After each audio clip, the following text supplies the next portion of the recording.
you want to share beside you to put more stuff on or something?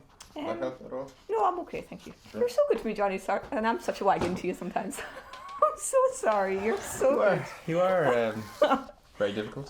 Yeah, I do sometimes get my... Nonsense, Claire. Nonsense. Right. The other thing that we do sometimes is that while you're talking, I'll do this. Oh, okay. And vice versa. And when I say I mean you. I was just going to say, I'm not going to remember you doing that, Jonny. Oh, yes. By I mean you. Okay. Grand. Anyway, now we are rolling here. I just want to test what that sounds like. Should sound totally fine. You're full of wisdom. Right, ready to hit the road. You see, I just can't tell anymore. No, that was serious. All right. You are. Let us hit the road. Yes, right. The longing for a land where there should be no sorrow, no age, death or decay, the desire to escape the sadness of life, led even the austere and pious to seek for a happy island. Saint or sensualist, joyous or troubled, all yearned for the blessed island. Fáilte chuirde gan cead a Gran Eile seo do Blúiríní Béaloidis lom héin Cléir Dúhan agus Maholiaki Jonny Dillon. Ahoy. Hello, buddy. We begin this episode of Blúiríní Béaloidis, to which you're all very welcome, folks, with a line from an early 20th century antiquarian, the rather elaboratively named Thomas Johnson Westrop.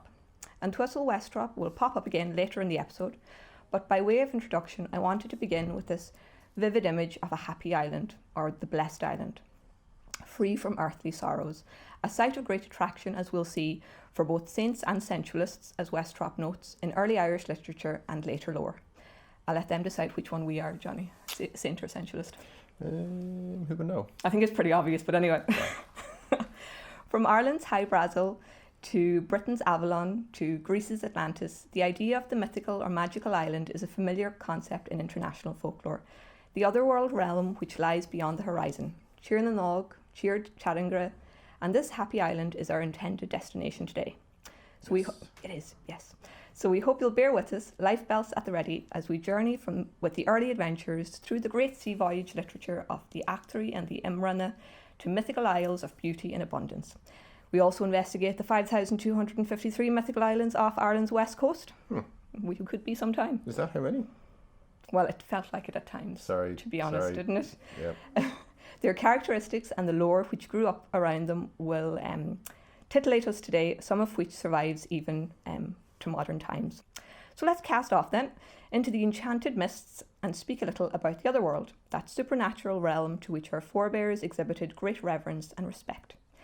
And it's something that we've spoken about in recent podcasts, haven't we, Jonny? This idea of the parallel supernatural world that lives alongside us. Yes, that was a fine introduction, by the way. Thanks, buddy.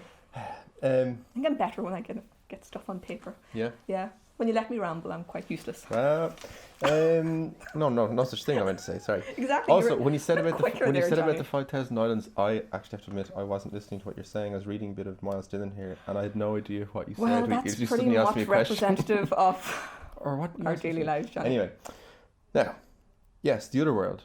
Sorry, what was that? No, joking.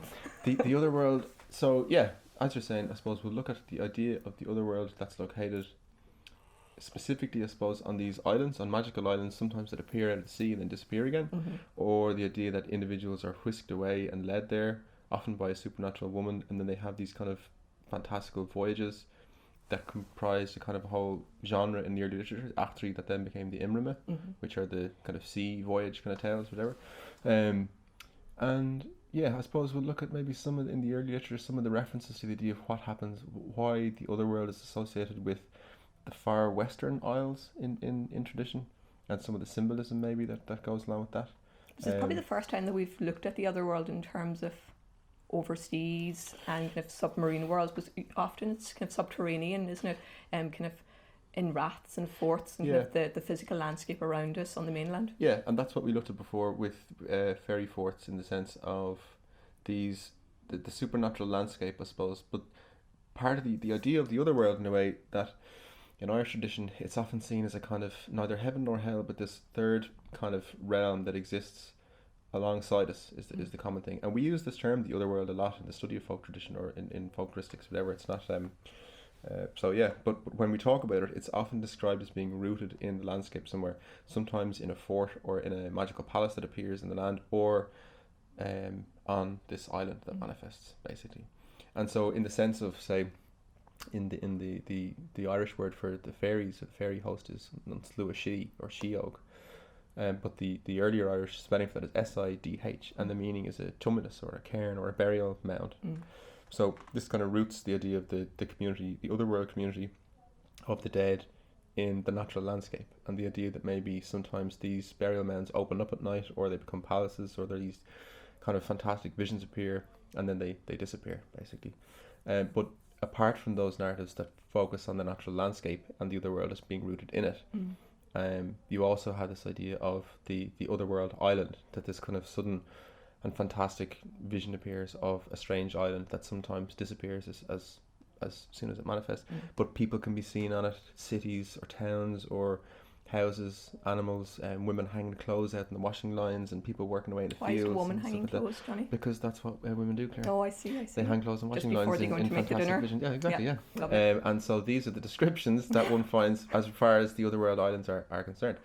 But when you go to the early literature, people like Mael Dúin and Dahi Hogan as well have mentioned, I suppose, the idea of these mythical islands as a kind of, as you were describing, like a place of no sorrow, happiness, feasting, joy, abundance. Really, isn't it? Yeah. I'll read a piece from Mael Dúin, a lovely book, Early Irish Literature, which everyone should have. And in describing the otherworld and kind of comparing it to other versions of the same, he says, "The Irish otherworld is a country where there is neither sickness nor age nor death, where happiness lasts forever and there is no satiety." Satiety? Is that even correctly? Am I pronouncing that correctly? Satiety? Well, everything is satiated. Satiated. Where food and drink do not diminish when consumed, where to wish for something is to possess it, where 100 years are as one day. It is the Elysium, the island of the Hesperides of the Greeks, the Odainsakr, the Ord Lefandamana of the Norse. Alfred Nutt pointed out that it finds its closest analogues in early Greek mythology, and he suggested that it represents ancient Indo-European tradition. Nice. So this is the conception of the otherworld in Northwestern European tradition as part of a broader Indo-European tradition. So says Alfred Nutt and so on. And it's a theme that we'll actually see some quite strong international links and parallels as we go through the episode as well, which we often see in the podcast, but it just brings home I suppose, kind of not to think of Ireland as being insular in those early periods. It's quite easy, I imagine, to think of us as a little isolated island, but actually we were very kind of forward thinking and outward looking in the influences that we had on others, but as kind of other nationalities had on us, and we'll probably see that today. Yeah, especially where you were mentioning before, we were talking about Patrick's Purgatory, the influence on Dante. Yes. And didn't Brendan, which we'll talk about later in the Navigatio, that apparently had an intro and an effect influence hugely on that epic. Yeah, the Voyage of Brendan, which we'll discuss as one of the Imrams or the voyages that kind of travelled all over Europe, and we'll see the physical impact that had in the real world. Yeah. I think it's something that you have to think about when you're talking about folk tradition or the motifs that appear in the early literature. Although items in folklore and folk tradition are often used to highlight the specificity or the specific kind of cultural identifiers or motifs of a particular people in a particular place, when you zoom out, you see this broader tapestry of a cultural whole that binds us, say, between Britain and Ireland, and then Britain, Ireland, and Scandinavia, and then Northwestern Europe, and then again that broader kind of Indo-European tradition. You can see these commonalities and threads. And it's worth bearing a kind of the international context to it in mind.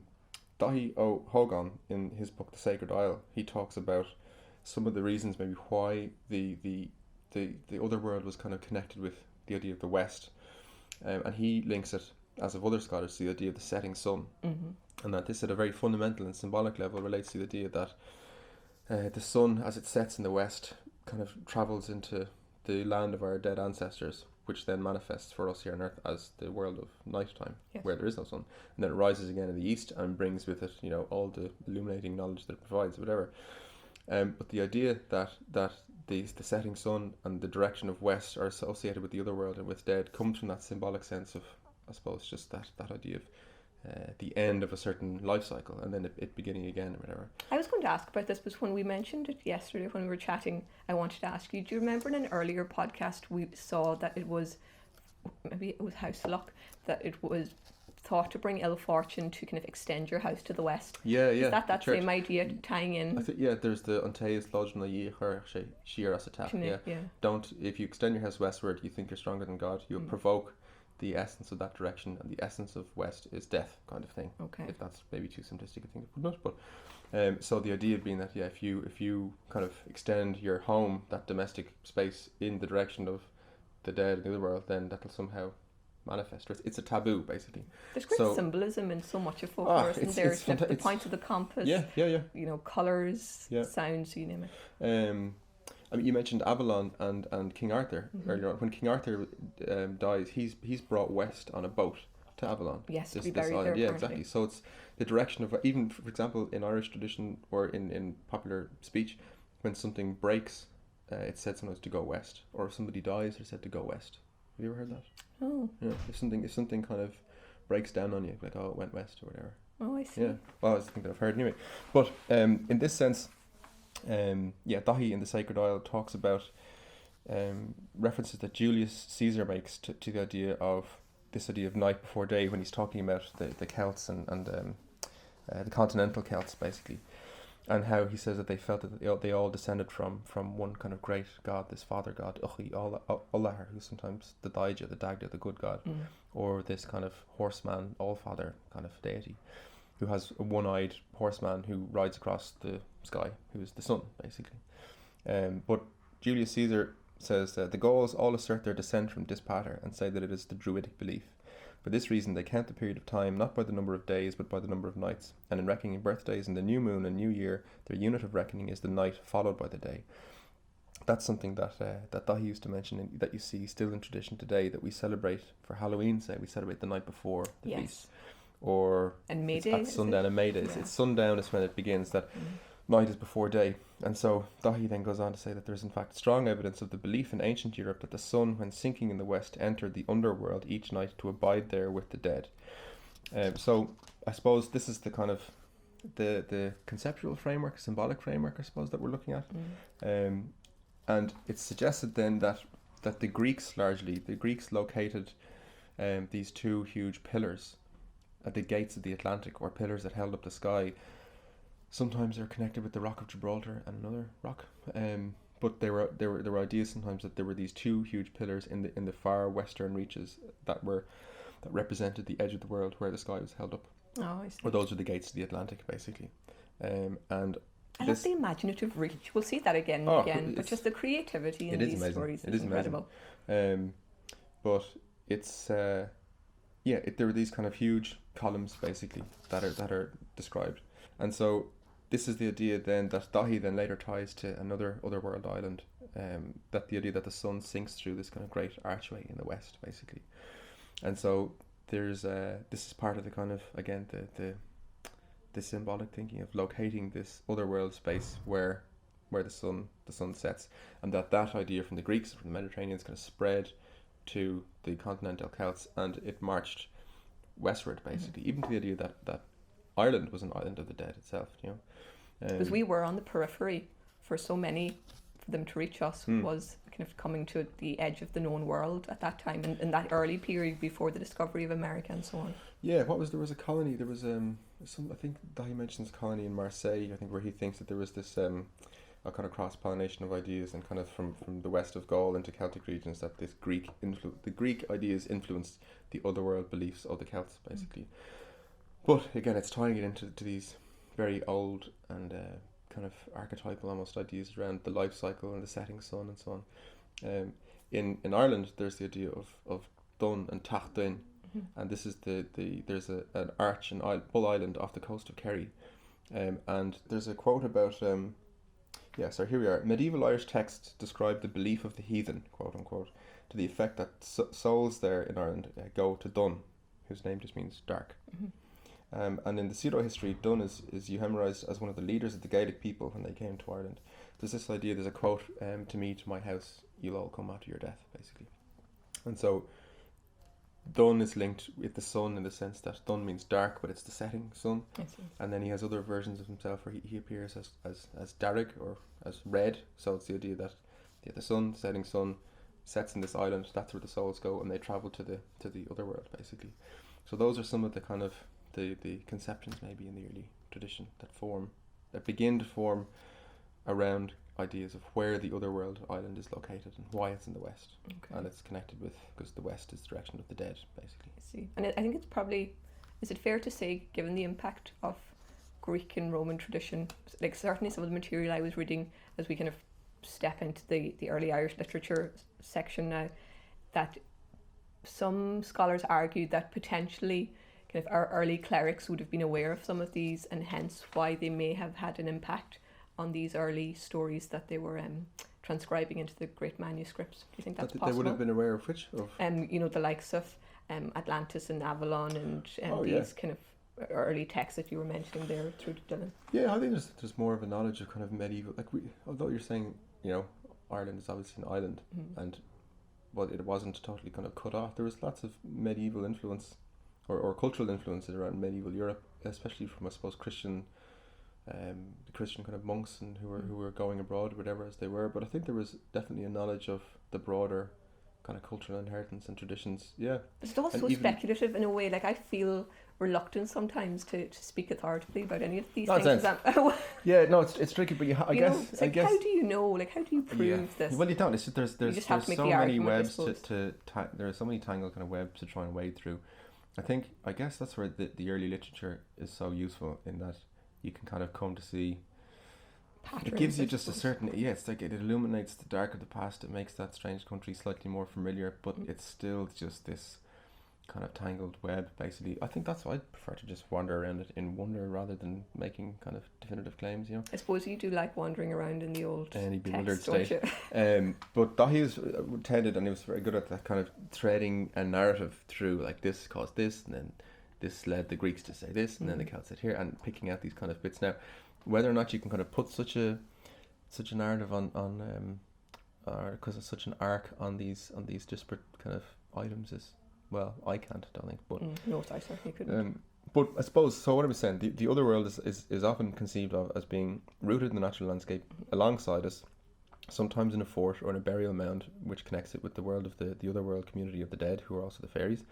And in other instances, it's often located out to the farthest western reaches as an island that suddenly appears or manifests, but that is connected in some way with the idea of the setting sun, and even, I suppose, the sense of having to cross a body of water to travel to the Otherworld. Has that liminality, isn't it? Exactly, but it also has a kind of a Greek,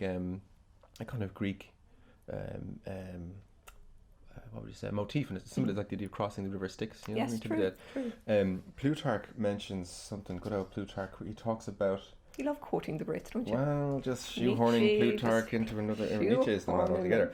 No, but there's a bit here where Plutarch describes fishermen in Britain.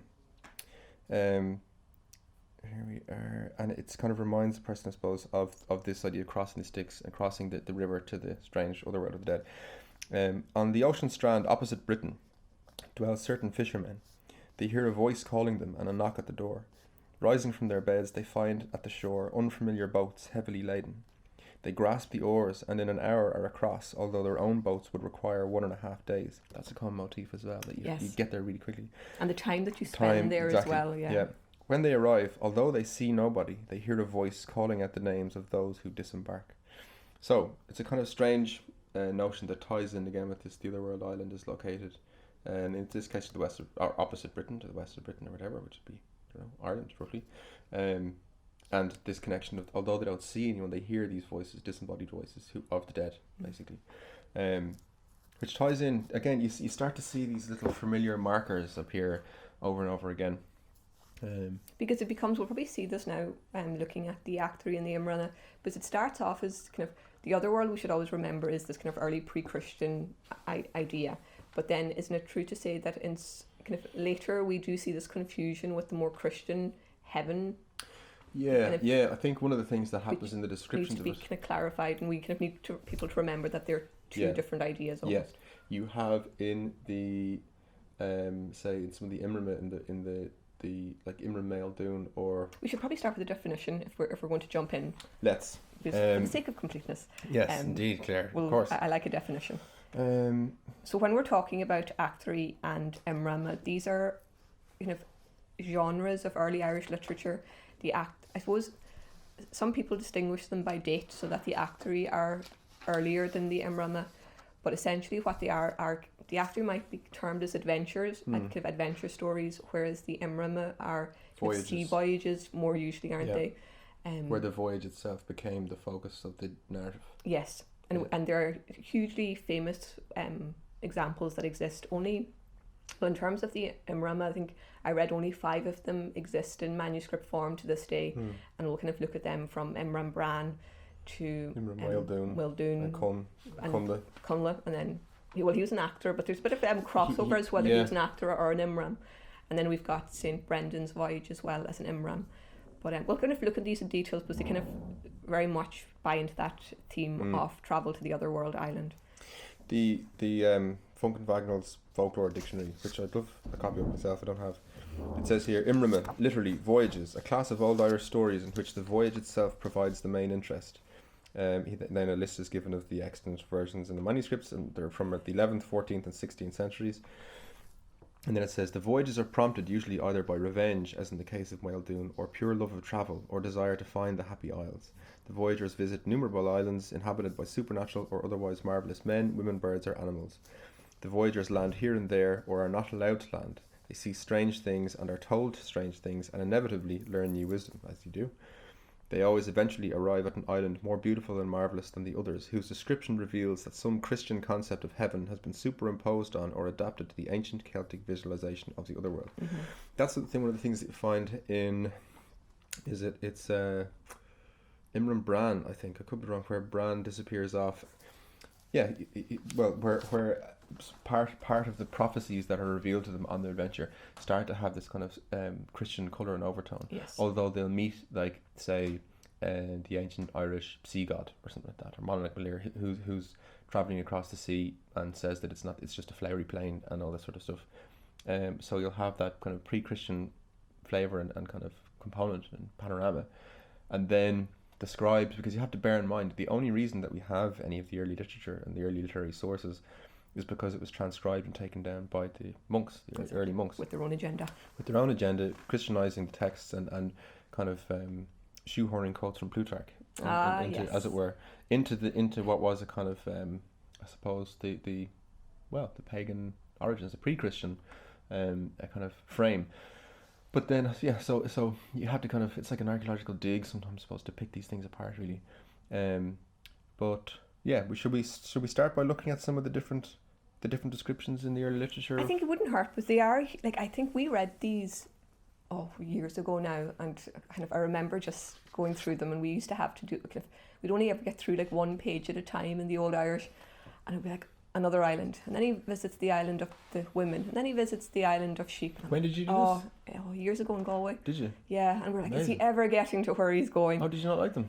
I think we were just too young, and Yeah, just the Irish trying to, because we were more focused on word by word, and I just thought, Lord, is he ever getting to where he's going? But now when I look back, I realise just how vivid the imagery was, and it's just it's creativity unreal. And just this imaginative flair that people had at the time. Yeah. It's incredible to read, I have to say, and just the poetry of it. Well, if we take a wee bit of time to go through maybe Actor Connle, Actor Bran, Imran Mael Dúin, and then we could look at more recent folk tradition examples of Otherworld islands and how they maybe carry on with some of the motifs that appear in the early literature, but then we'll look at more recent items collected by the Folklore Commission, interviews and stuff like this. Perfect. Do you have any bits that you want to start with, or shall I rant away here? Or you can rant away. We were just going to go through the little kind of synopsis of those Rams, weren't we? And the Actor Connle. Yeah. Do you want to do Actor Connle first, and I'll jump into Bran then? Grand. Okay. So this is Actor Connle, the Adventure of Connle, from the Yellow Book of Lecan around the 8th century. This is when this is kind of preserved from, basically. And it says that here that one day Connle the Red, son of Conn of the 100 Battles, was beside his father on the hill of Ishnach. He saw a woman in wonderful attire approach him. This is a common motif, the Otherworld woman who appears and then kind of beckons the hero to the Otherworld. Yes, but he has no willpower himself at all. He's just beckoned. That's just what happens. Which, actually, I think Dahi had suggested that might have been, had indicated a kind of an echo from the idea of the sovereignty, the king who marries the sovereignty goddess. And you know what I mean? Yes, sort of thing. when he takes the throne. So, Connle says, "Where do you come from, woman?" "I come," said the woman, "from the land of the living, a place in which there is neither death, nor sin, nor transgression. We enjoy lasting feasts without preparing them, and pleasant company without strife. We live in great peace. For that we are named the people of peace." And then Connle's father, Conn, is there and says, "With whom do you speak, boy?" Said Conn to his son, "For none saw the woman, save Connle alone." And then the woman answered, "He speaks to a beautiful young woman of noble race, whom neither death threatens, nor old age. I love Connle the Red, and I call him to the plain of delight, where reigns a king victorious and immortal, a king without weeping or sorrow in his land since he became king. Come with me, Connle the Red of the jewelled neck, red as flame. Your hair is yellow over the bright noble face of your royal form. If you come with me, your beauty will not lose its youth or its fairness forever." So they can hear this voice. Only Connle can see her. But the Conn, the king, is pretty freaked out, and he says to his druid, "Trouble has come to me which defeats my counsel, which defeats my power. A strength which I have not known since I became king, that I should meet an invisible form which strives against me to steal away my fair son by magic spells. He is being lured away from me, the king, by women's wiles." Take that. Oh, so God. She then sits, basically, and Connle has this kind of crisis of sorts, and he begins to kind of wonder, you know what, I think I might like to get out of here and go travel away to the Otherworld. And at one point then Connle springs away from them and he jumps into this ship of glass that's described here as a firm crystal coracle. And then the crowd who are assembled, the king and his retinue and druids and so on, they look out farther and farther, as far as their eyes could see. They rowed out then over the sea away from them, and they were not seen since, and it is not known where they went. So this is the Achtre, and Bran, the next one is kind of Achtre as well. But it's these narratives that start as the Achtre or adventures that lead into the genre of what is called Imrim or the voyage, where this becomes the more kind of so that's one of the earlier ones of Connle, where the Otherworld woman and the feminine aspect, I suppose, that described in the Otherworld is something that repeats quite a lot. And the island of women and so on as part of one of the series of islands that are visited, whatever. So that's one of the early kind of items that we have. And again, although she describes it once, she says to come away, although the sun is setting, that the journey will be really swift. It might take an extremely kind of long amount of time in another instance, but it'll be really swift. And that goes back again to this idea that the journey can be made extremely quickly because there's some magical component to it. It's true. And then the time spent there seems quick, but centuries have passed. Yes. And that'll bring us as a nice little segue into Nice Imran segue, Bran. Claire. Oh, well. Finally, the first 50 years of the hardest, Jonny. Yes, that's what I say.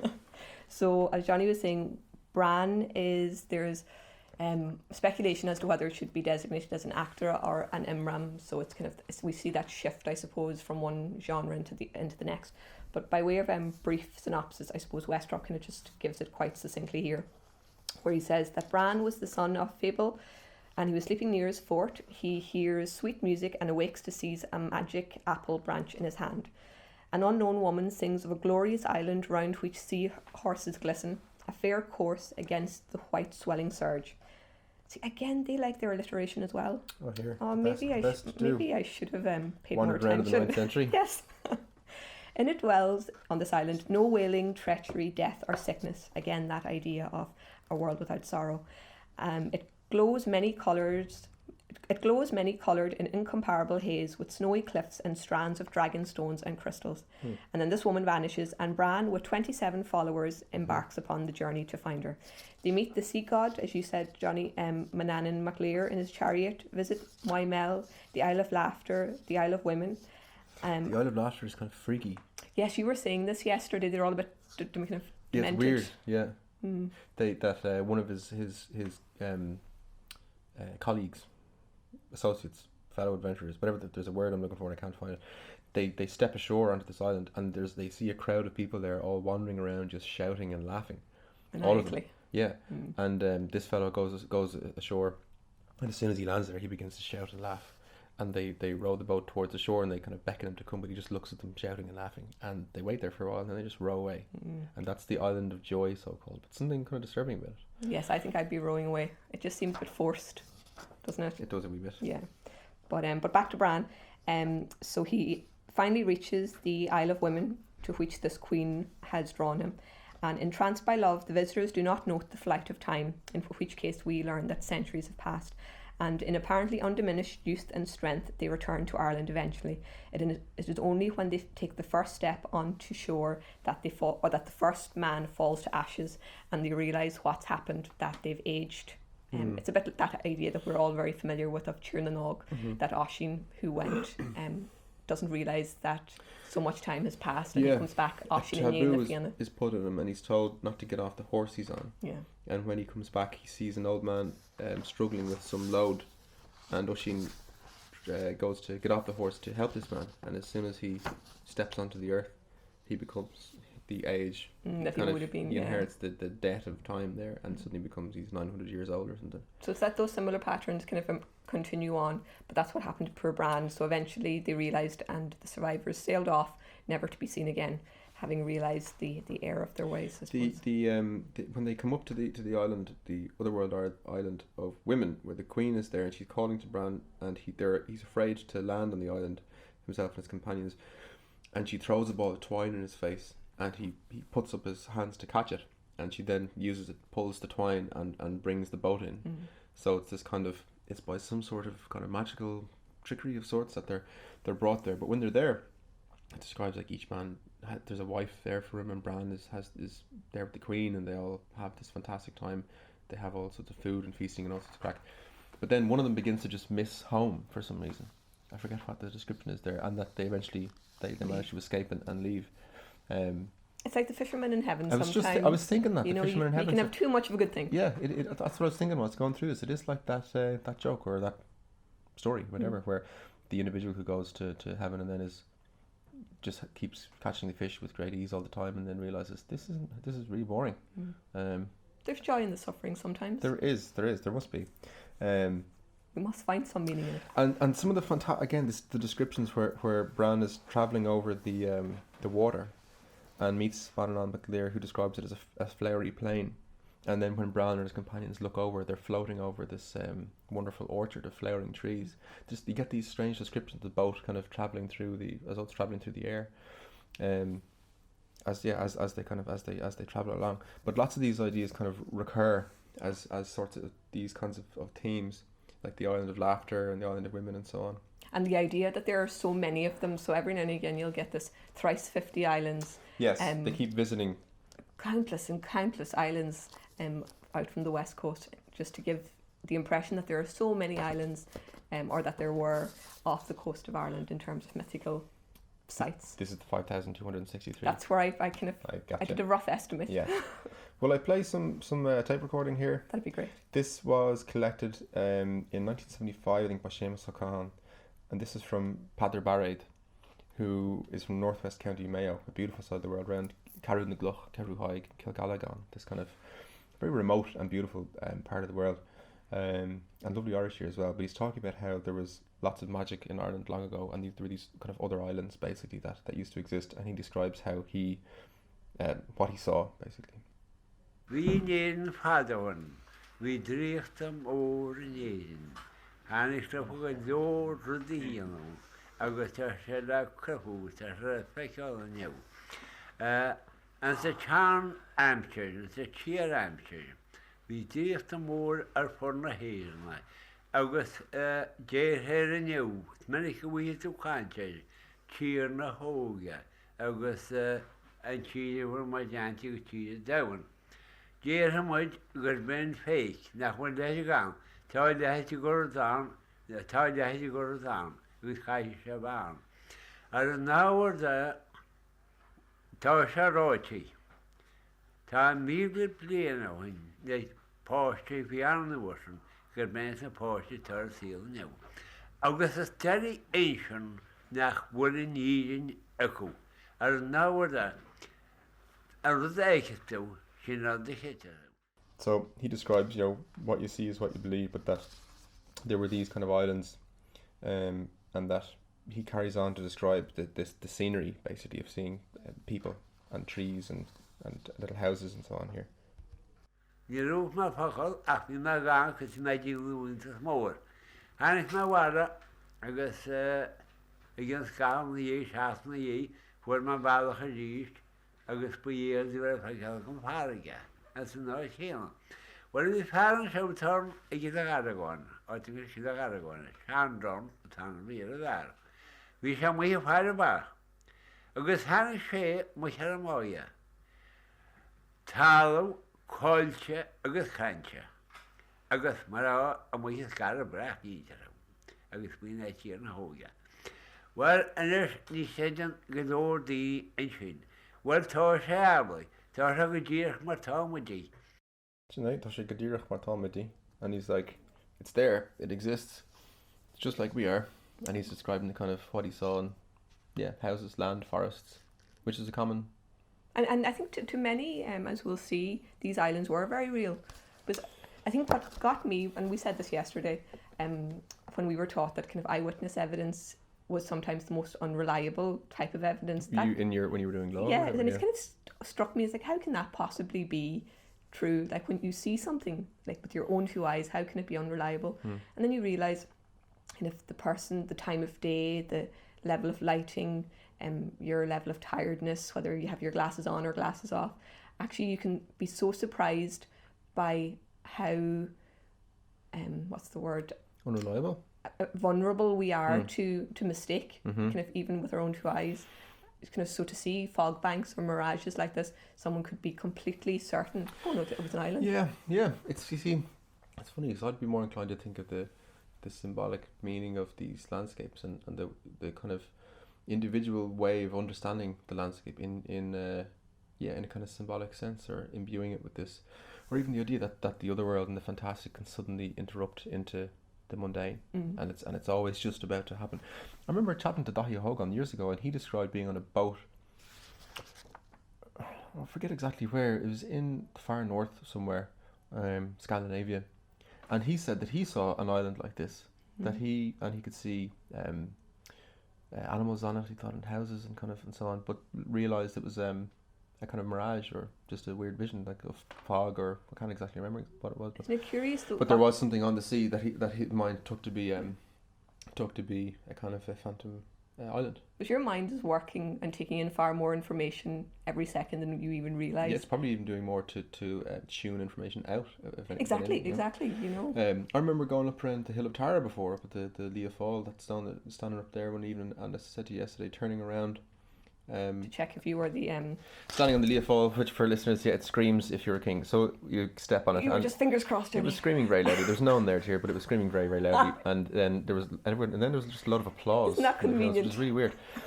So after the applause stopped, but I turned around and I could see all the fields and the sun setting and so on. But then I saw the sea and waves and the ocean there beside these fields, and I didn't think anything of it because I wasn't familiar with the place. But when I turned around a minute or so later, it was all just fields and greenery, and I realised, of course, it's bloody fields and greenery because the sea is miles away and you can't see it at all. So, again, through some kind of trick of the mind or some severely supernatural moment, you turn around and you misinterpret, or you don't see what's there, or else you see something else that is there. Is the idea, you know?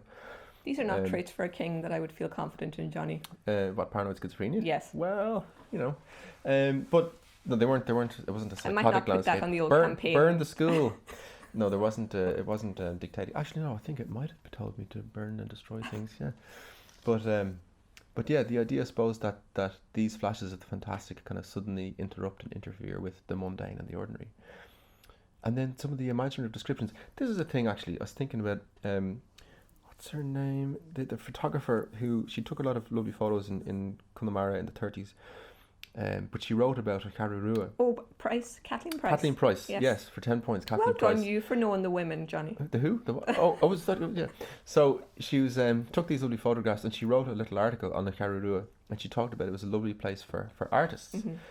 And she was talking about kind of high art and paintings and so on, and then talks about the people there and the landscape, the beauty of the landscape. But when I was reading it, I also thought that the fishermen and the people working on the land and in their houses and so on often are the artists. And we have that from the items of folk tradition that are described with such imaginative beauty and power, and not even the high kind of artistry and expressive kind of power of the early poets and the monks and so on and so forth in the early literature, but just the material that could get that is passed down to us in oral tradition.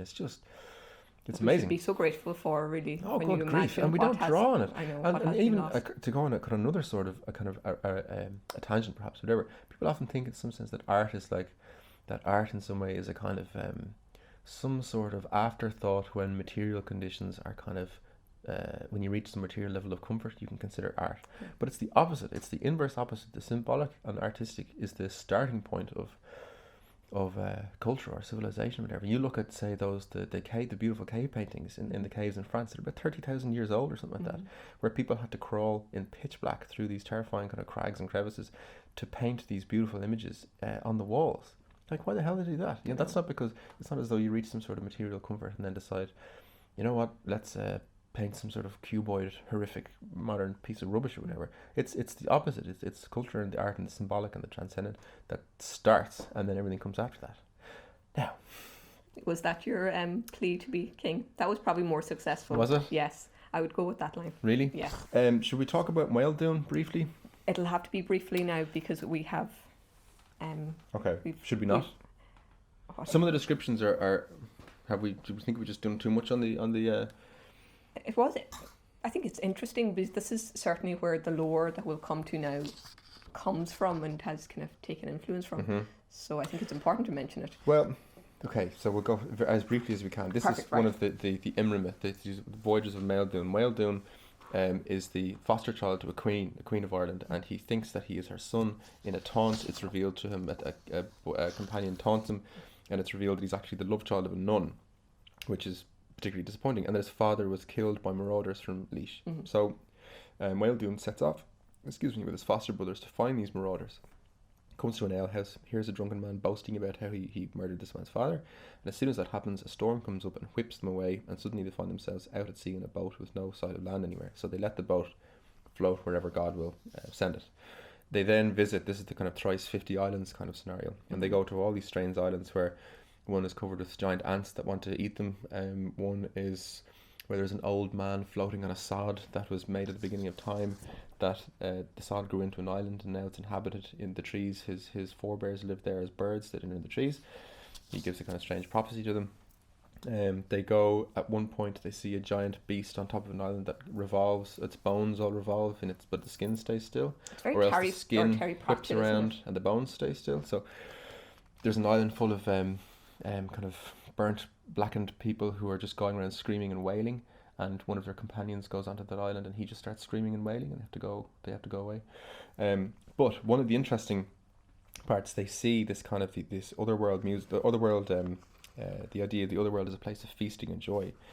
It says here, then they saw another island which was not large, with a wall of fire all around it, and that wall revolved about the island.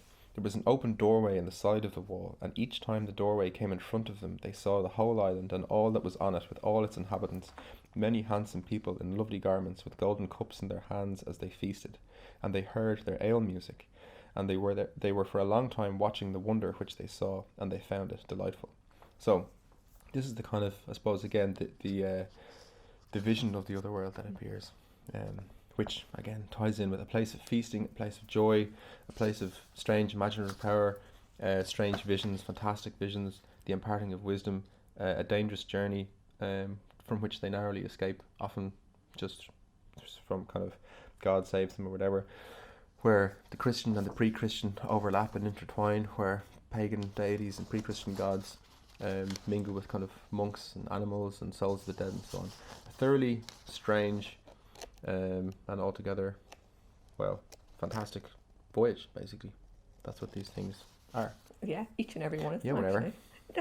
No, I agree with you. I just They are. think they're magnificent. There. And then to kind of for the sake of completeness, just to round off on the It should voyage. be a drinking game where every time Claire Dúin says for the sake of completeness, Oh, do I say that a lot? and then for every time I say I just like broader to be European tradition, the Yes. person has to drink or something. I just like to be thorough, Jonny. Mhm. So to round off with St. Brendan's voyage, which again kind of takes on more Christian overtones, I suppose. It's the description of St. Brendan's journey to the land of promise. And as Jonny kind of mentioned, in many of the Imrams, the parallels are the same. He visits countless islands. He has the Isle of Sheep. He has St. Alba's Isle that he visits. He encounters giant walruses. Is that the plural of walrus? Walry. Giant walruses. He sees islands of great beauty and abundance. We've got plentiful food and feasts. We've got birds. We've got lakes. We've got forts, running water, all very idyllic. And in one of them, he actually comes across Judas Iscariot, who has been exiled to hell, and he has a day off, so to speak, and he's sitting on the island.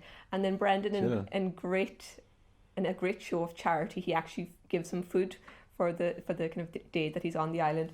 And actually, I won't read the whole poem, but Robin Flower, who wrote the lovely book The Western Island, which is only quite small, I'd recommend everyone read it. It's lovely of his time that he spent on the Blasket Islands. He actually penned a poem called Brendan, but at the very end he says, huge ice hills, ghostly in the ghostly sky, loomed over his frail boat, and on one gleaming pinnacle there clung a chained and brooding shape, Iscariot, caught one day's length out of hell. So that he would return to hell, but for that one day he was sitting on this island in exile, and he was shown great charity by the lovely Brendan by giving him some food.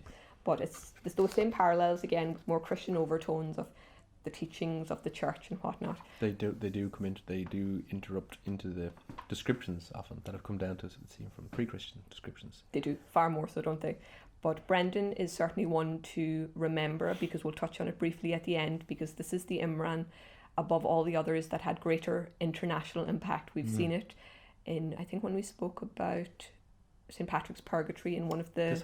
Brendan's voyage had an impact on Dante's Yes, well, Inferno? yes, it's true. Some would argue that it could possibly have, that Dante's tutors would have been aware of it, but we'll kind of come on this to see how it travelled across Europe, given the kind of trading links that we had in Ireland with the likes of Spain, France, Italy, Britain, and how these stories would have travelled with the merchants and mariners back to these countries and impacted not only the kind of maps and geographical development that was happening at the time, but also the narrative tales and the kind of the cultural milieu that was happening in Europe at the time as well, and we'll see that. But Brendan's voyage is certainly one to remember. And then there's the lovely book by Tim Severin on Brendan's voyage, where it's repeated, because there's an element of kind of historical, it's taken as historical truth by many, that Brendan actually did make this voyage, and it's thought that he landed in America, in Canada, Newfoundland. Some said, that he got that travelled up by Iceland and so on. But yeah, Brendan's voyage is one that I'm not as familiar with. I think as well in Imram Mael Dúin at one point they land on one island which has a load of Brendan's monks on it, and they tell Mael Dúin that Brendan made such and such a voyage, which seems to have been the route for that to spread later on as an idea or as a story, whatever. But I guess, so to look at maybe again as some sort of broad overview that the other world is often someone rooted in the natural landscape associated with the west and the setting sun, and the idea within that these other world islands kind of manifest and appear, and then that there are genres of the early literature, particular genres that deal with first of adventures, but then that focus on the voyages themselves, and these characters who have these kind of fantastical otherworld journeys and then return. And that's the other thing about the otherworld journey as well, that it often manifests as a sort of a there and back again. Yes. That you return from this hero's journey with a new kind of wisdom, or having defeated something or overcome some sort of, again, which is a hugely symbolic component to it, that you have to enter into great peril and danger, and then you come back victorious or whatever, unless you just stay on the island full of blackened wailing people, or the island of laughing shouting people. But you have these images and visions, and then you return. But up to the kind of the present day, I suppose, in more recent folk tradition, there are a number of otherworld islands which are said to exist. The most famous of which is known as Hy-Brasil, which we should talk about. Yes. For the next hour. For the next 2 weeks. I know that we're at we're at kind of 50 minutes. But I think we should just keep going because I'm having a blast. Well, I always struggle, but anyway. Well, sorry, I meant no. But I'm just worried because like editing for you will be a bit of a. I don't think we're going to edit too much out. I'm Okay. just going to edit all the bits where you say stuff. I'll probably have to edit them out. Okay. So, but I mean, it should be edited. Okay. But I grand. think it's meant to be an hour. It can just be longer than an hour. Yeah, sure. They can always switch off. Yeah, or come back to it.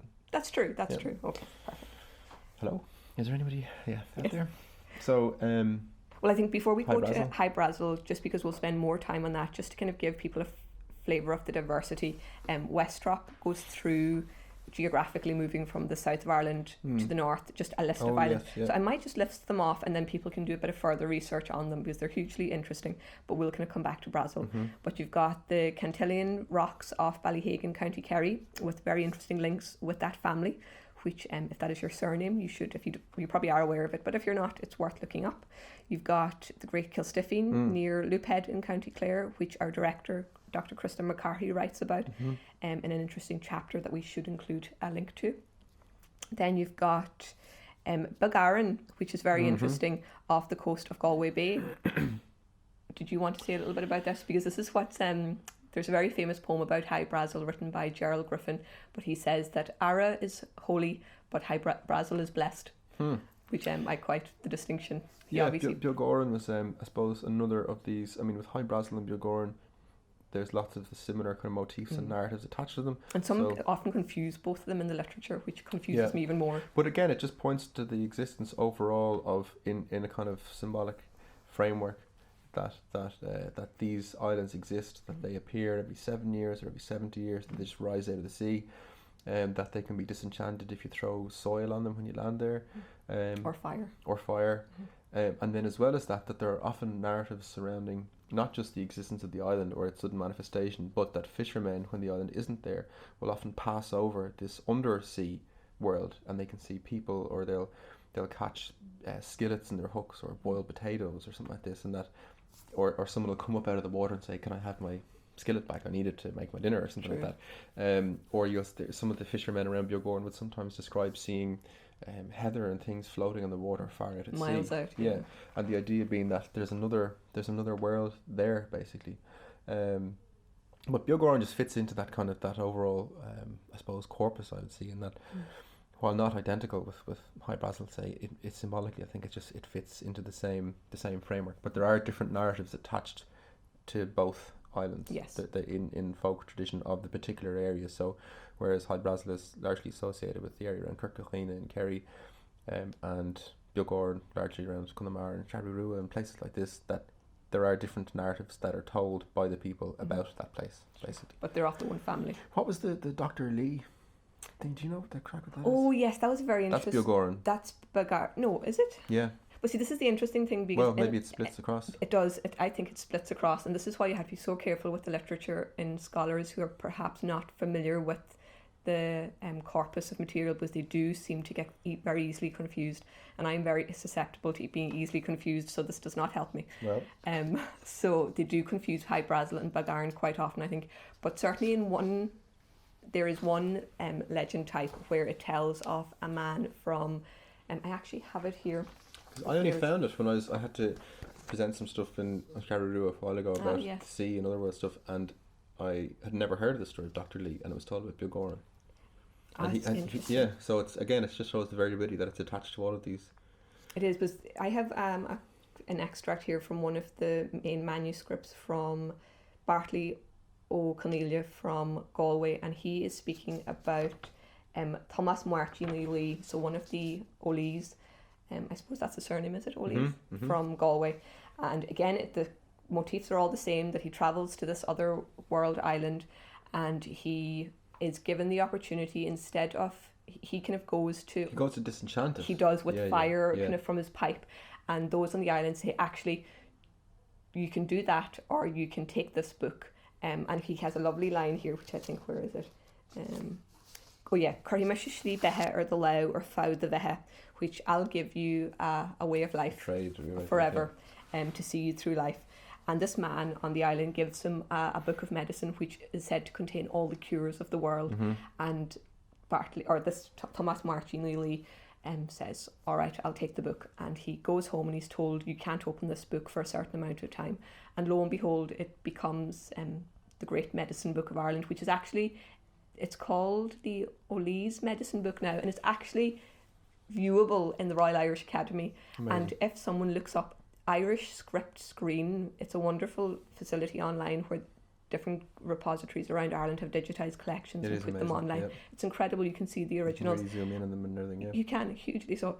If you look up, if you just search for O'Lees Medicine Book or Medicine Book, it'll come up, and immediately you have this link between this ancient story tradition and a very tangible book that is said to have come from this mythical island. Really, really interesting. Yeah, I love amazing. those quirks. Yeah. And in the same way that, as you said, certain fishermen who visited islands were given the option of taking something, and we'll come up to the story motif again. But there's a story about a fisherman being offered anything in this house on an island he wanted, Yes. and he said, I'll actually take that skillet.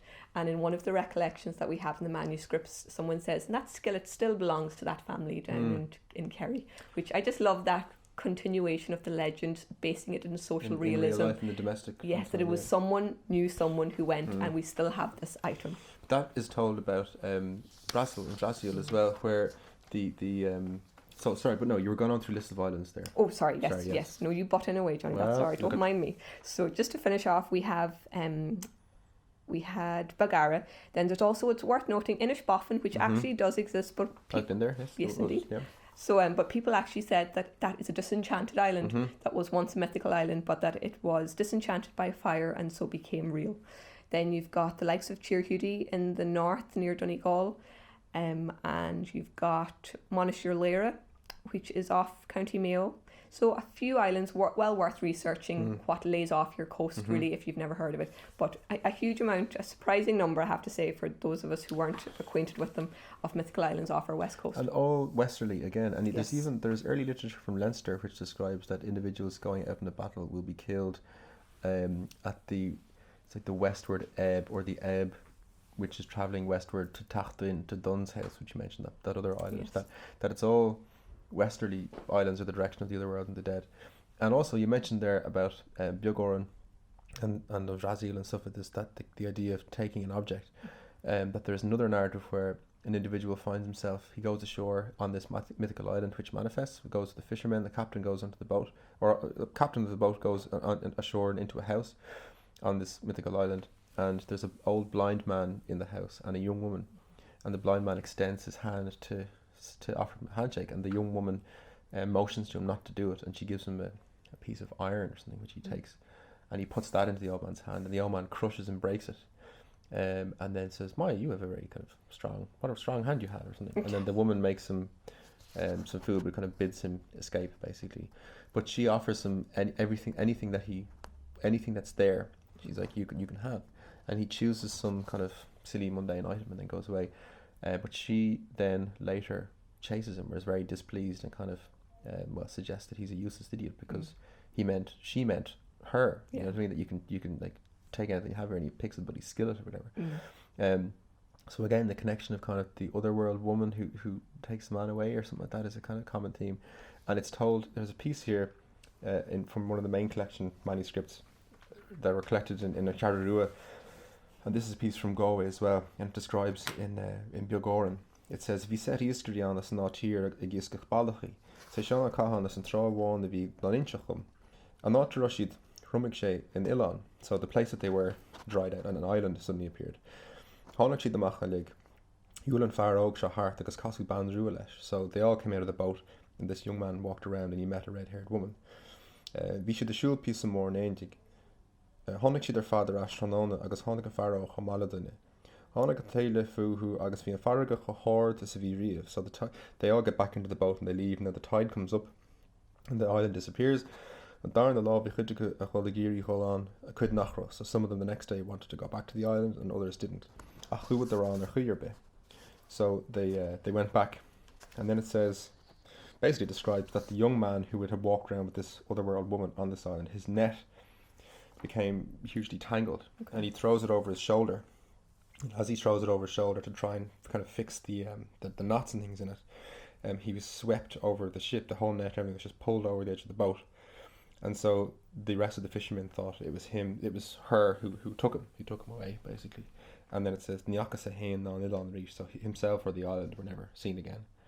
So it's the idea that there is this kind of other community, and the idea of the otherworld woman is often a figure, a kind of feature, whatever, who sweeps the man away. You see that in the early literature, and you see it in much later folk tradition collected in the 60s, 70s, whatever, about this place. And those motifs are kind of, in terms of migratory legends that we often speak about, they're seen in Scandinavian lore as well, of this... The crushed handshake in particular, that's a Viking treasure migratory legend or something. Because Dr. McCarthy speaks about, what is it? Yeah, the visit to the old troll, the handshake, and the discovery of buried Viking treasure in Ireland. So those stories, those same motifs have translated and had an influence on our kind of otherworld stories here, we believe. Yeah, and it points just to the international nature of these narratives that you have from Scandinavia, from parts of Ireland, from northwestern Europe. So you have a kind of strange complex of narratives relating between the Greek, the Mediterranean, you know, where the pillars of the world that hold the sky or the gates of the Atlantic, they're in the Western Isle. You have Plutarch mention these things. You have King Arthur going west to Avalon. You have the symbolism of kind of crossing the river Styx and so on to the other world, to the land of the dead, which is located in the west, far away, the setting sun, and blah, blah, blah. You have all the voyages, which embody kind of aspects of pre-Christian belief melded with Christianity or early Christian flavour as well. All of these kind of tapestries and tangled threads that manifest still into the much later folk tradition that show this mix stretching again from kind of Scandinavia all over Europe, basically. That shows, I suppose, the ability of the supernatural and the symbolic and the fantastic to suddenly manifest in the world of the mundane and so on. It's a fantastic corpus of and very inspiring and strange material. It's true. No, I have to say, and just to kind of tie in with something, just so I don't forget it from my notes, there's the idea of, so not only do you see, kind of touching on the island of Brazil, not only are there the narrative legends where people see it, there are also those that they actually reach it. And then in the middle, there are tales of the transportation of people to this area. And what that kind of makes me laugh, that in some of the articles, these sea beings, so fishermen, for example, this is excellent. Dr. McCarthy has a sample from, I think it's Kerry, where the fishermen are heading out for a day's fishing, and a gentleman comes up and says, "Oh, would you mind bringing me, oh no, where are you going?" And they'll say, "Oh, we're heading such and such a place." And he'll say, "Oh, could I journey with you?" And they're like, "Oh, of course, pop on." And then halfway out through the ocean, with not a pick of mainland around them, he says, "Oh, that'll do me now," takes his pots and pans and jumps overboard. And the fishermen are just in disbelief as to where this man has gone, but it feeds into the symbolism of the submarine world that he's now returning to. Hence why fishermen are seen to draw up, pots or pans or potatoes or pieces of thatch, or even to pull up children. Yes, and this is where the sinister element, as often happens in some of these legends, that you see samples where children are kind of hooked on their clothes, on their nets, and they bring them up and they realise, oh Lord, and they return them. But not long after that, you'll see certain legends end with the fisherman took to his bed and never arose again. Kind of, as Dr. McCarthy was saying, a lot of these narratives have various forms, so some can be quite farcical and quite comical, but then others can have darker undertones. So it's kind of just interesting to look at those different types. The narrative with where the child is taken up and the captain of the boat very calmly says just to very carefully put it back into the water, and then everyone just suddenly start rowing for home, and they just land in and a huge storm appears. Well, I read out the piece from the manuscripts of the guy who gets the lift halfway through. It's a lovely little piece. Perfect. It is actually one of my favourites. So this is the group of fishermen who are travelling away, and then they get a lift from a strange individual, or he hops into the boat. It says, people from Dingle Harbour used to sail to Kilrush and Limerick long ago, but there was a boat leaving the harbour one day for Limerick for a load of salt. There were 8 men to each boat. They had prepared the boat, and there was no quay in Dingle in those days, or only Mordany Line's slipway. I'm not sure if Mordany Line's slipway itself existed then, but this fine, strapping young man approached them carrying a pot and a new pothook. The pothook looked like it came straight from the forge. He addressed the boat's captain. "Are you going to Limerick, my good man?" he said. "I am," said the captain. "We're just about to leave." "Would you mind terribly, my good man," he said, "taking me with you some of the way?" "I don't mind," said the captain, "if you wish to come all the way." He placed the pot and pothook in the boat and got in himself. They rowed away to the mouth of the harbour, and when conditions were right, they hoisted the sail and voyaged on till they were midway between Blúiríní and the Fiach. And that was when the man with the pot roused himself. "Beg pardon, my good man," said he to the captain. "I'll be leaving now, and I'm very grateful to you." He took hold of his pot and his pothook, and he leapt into the sea, and they never saw him again. I suppose it was there that he lived, in Brasil, beneath the sea. Some time afterwards, a man was fishing with a hand line in the same place. A boiled potato came up on his hook. Isn't it great? It's amazing. And also the idea that Brasil is a place beneath the sea, as well as a magical island that appears on top of it, but that for the rest of its time it's beneath it. So sometimes it's said that it manifests every 7 years. In other instances it appears every 70 years, but that on certain occasions this island will suddenly appear, but then it'll disappear. But when it's not there, it's still there, and you'll be rowing over, like Mael Dúin rowing over the flowery orchards and this kind of this fruiting plain and so on beneath them. Similarly, fishermen travelling over a certain area will see houses, they'll see, you know, smoke rising from chimneys, or people walking on roads beneath the sea, and they see this whole kind of strange panorama. Or men and horses riding out to the sea every now and again. Which is very interesting as well. If you look back at the early literature, Teach Duinn, and Donn, the deity, had horsemen, red horsemen. So again, I think of the setting sun, red, black, the names of the god, whatever, who rode on horses. And they prophesied death, but they said, what is it, that we are the riders of toothless Dunn from the Tumuli. Although we are living, we are dead. That was their kind of, and then they would take people and they'd ride them back off to the island. But the idea sometimes of the sun god as riding on a horse, that kind of can't be caught, as riding a horse through the sky. And again, all the figures of red, dark, you know, or black, red, and this figure that kind of travels through whatever. It's just it's an incredible panorama of symbolic information Hugely that we so. need to be aware of and think about, especially in the sense of the way that we think about the landscape around us in symbolic terms, or in kind of in terms that aren't purely material, as in here is a rock clanking in a void or whatever, you know what I mean, that there's a kind of spiritual meaning to the landscape, or the natural landscape, and the way that we understand it, even if that's wholly symbolic or kind of imaginative, but that it's important that we think of the landscape around us in these ways.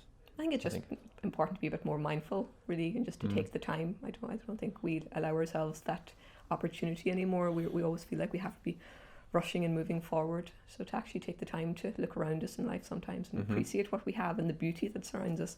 Indeed, the beauty that surrounds us, yes. The little joys. You know, you have to look for those. You do, you must. And should we leave it there? I think that's a nice line to leave it on. Yeah. Always just kind of look for the little joys, folks. I think that's what I almost imagine when you're on the periphery, like our forebears were, looking into the unknown, just to think that there was a land of the blessed beyond, I think would have given them comfort. I think it's about looking into the unknown and hoping that it's going to be something positive at the end. Journeying into the unknown and, steering into the strange, adventurous otherworld of the unknown. And no, you're totally correct. It is a thing that we should bear in mind and do in our own lives. Absolutely. What else are we going to do? Well, very true, very true. Dunn's riders will come and take us all away. So in the meantime, we should go and find strange islands, or at least travel across the sea and take potatoes out of it and stuff. I don't think so. I'll just buy mine. All right. Thank you. As the last piece from the archive, or a treat from the archive as it were, there is a piece here which relates broadly to what we've been discussing, in a sense of, it doesn't relate to the idea of an island that appears, but it describes a kind of classical version of an otherworld panorama, an otherworld vision, which manifests. And it's been told in the context of again, of the arts, and how sometimes there's a connection between musicians and singers and the otherworld, that they receive their gift from otherworld beings, like Junior Crean, fiddler, fantastic fiddler from Clare, and so on. And in this instance, Michael Coleman, the amazing fiddle player from Sligo. In this instance, PJ Duffy is telling us how the Coleman brothers had this strange experience while they're walking through the land one day, and they become set astray, I think, and they have this vision, and they see a whole landscape open up to them, and then it suddenly disappears. So I figured it kind of worth, I suppose, showing in the an example of how some of these otherworld kind of visions can kind of manifest. Although it doesn't relate to the island, it's part of the same corpus, I think. And then there's some tunes of Coleman's to finish this off. So with that, we shall bid people farewell and see them on Hy-Brasil or something. And have a very safe journey wherever you're headed. Have a dangerous and fantastic one, and then we can talk about it when we see you there. Oh, you're always so grim, Jonny. What do you mean? No, dangerous and fantastic. Dangerous and fantastic. How is that Who positive? wants a safe journey to an Otherworld island? I do. Well, I don't. Okay, We'll on you take go. separate boats Yes. and we can tell our stories when we get there, right? Well, I think I'll be arriving. You probably won't. Okay, well, we shall see. We shall see. All right, I shall see you, well, soon, next time. Next month. Yes. More heard you. Slán. You're standing here now beside that field where Michael Coleman and his brother Jim were supposed to have their strange experience way at the early years of the century. But they was supposed to end up in a beautiful garden with lush grass and cattle grazing away in the fields, and they kept on walking and it opened up into a vast landscape. So they sat down on a stone and started to play music, and the music sounded the most beautiful music that ever the heard came from that fiddle that night, and it sounded and echoed across these beautiful plains. And just as sudden as it came about, the whole thing faded away. There was a noticeable improvement in the music as a result of this.